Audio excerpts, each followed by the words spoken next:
Equal to 7, तो x के ऊपर कुछ नहीं है तो 1 है, तो इसको हम लोग क्या कर देंगे, लीनियर कर। फिर देखिए इधर 2 है, तो कहीं भी 2 रह जाए, इसके ऊपर कांस्टेंट के ऊपर कभी 1 नहीं रहेगा, वो तो अपने में एक कांस्टेंट है। तो वेरिएबल के ऊपर सिर्फ रहेगा 2 या 1 या 3।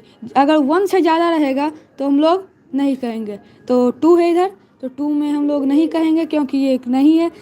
1 से ज़्यादा पावर रहेगा तो हम लोग लीनियर इक्वेशन नहीं मानेंगे उसको। तो 1 से ज़्यादा पावर है तो इसको हम लोग नहीं मानेंगे, लिखा, इसलिए गलत हो गया। फिर ये x/3, आप लोग सोच रहे होंगे सर नीचे तो x, ऊपर तो x से 1 हो गया, फिर नीचे तो 3 है, डिवाइड में हो गया।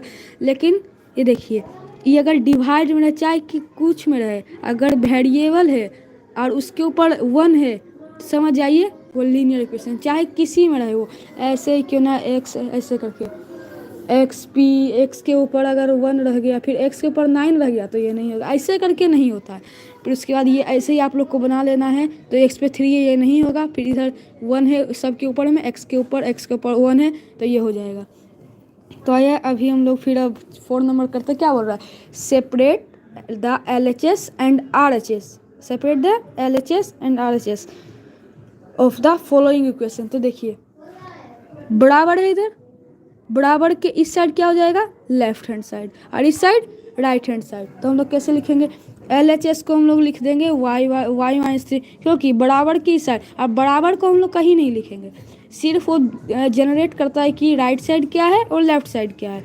तो हम लोग देख सकते हैं लेफ्ट साइड है y-3, तो जो है सब लिख देंगे। तो y-3 और राइट हैंड साइड क्या है, सिर्फ 9। तो इसमें देखिए 2x + 1, तो जो है पूरा लिख देंगे लेफ्ट हैंड साइड, बराबर के जो लेफ्ट में है उसको हम लोग पूरा लिख देंगे। फिर इधर देख सकते हैं 5y - 1 बराबर, तो बराबर के बगल में मतलब लेफ्ट में क्या है, 5y - 1, तो इसको पूरा लिख देंगे। और राइट में क्या है, 9 - 2y, ये हमारा हो गया। उसके बाद हम आते हैं convert the following statement into an equation. इसका मतलब कह रहा है कि कन्वर्ट, बदलिए जो नीचे दिए गए स्टेटमेंट है उसको इक्वेशन में, जैसे ये सब इक्वेशन में वैसे इसको ही बदलना है। तो आइए देखते हैं, 3 added to a number x is 5। अगर आपको x नहीं भी दिया रहता, अगर आपको x नहीं भी दिया रहता तो हम लोग इसको क्या मानते हैं, x, क्योंकि अ नंबर a जहाँ आ गया उसको x कहेंगे।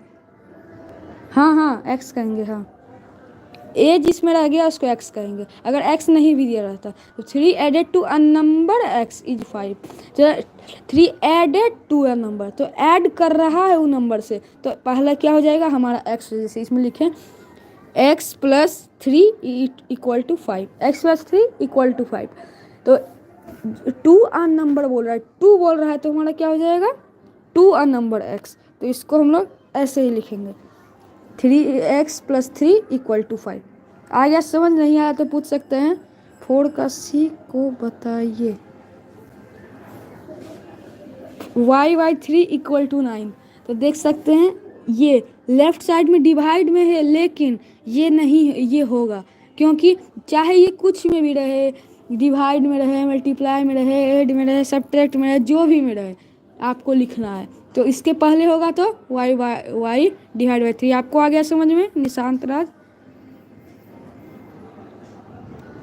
आ गया आपको समझ में? अगर नहीं आया तो आप पूछ सकते हैं अगला। तो हम आइए फिर अब इसमें फिर देखते हैं इसको। अब बी नंबर देखते हैं, क्योंकि ए नंबर हम लोगों ने देख लिया। B number, a number y increased by 6 is 9। क्या बोला, ए नंबर y, कौन, अ नंबर को अब हम यहाँ x नहीं मानेंगे, क्योंकि यहाँ वेरिएबल दे दिया है, इसलिए हम इसको x नहीं मानेंगे। तो अ नंबर y इंक्रीज्ड बाय 6, तो इसका तो पता है कि अ number y increased by 6, y लिखा हुआ है तो y + 6 हो जाएगा।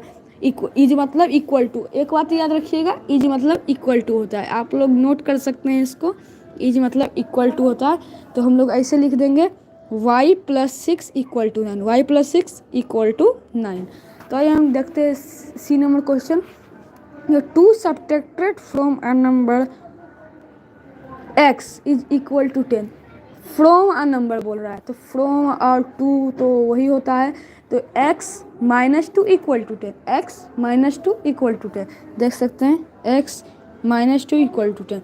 अगर अभी भी दिक्कत आ रहा है पूछ सकते हैं निशांत राज, और कोई दिक्कत है तो आप लोग पूछ सकते हैं, मैं कमेंट पढ़ रहा हूँ अभी।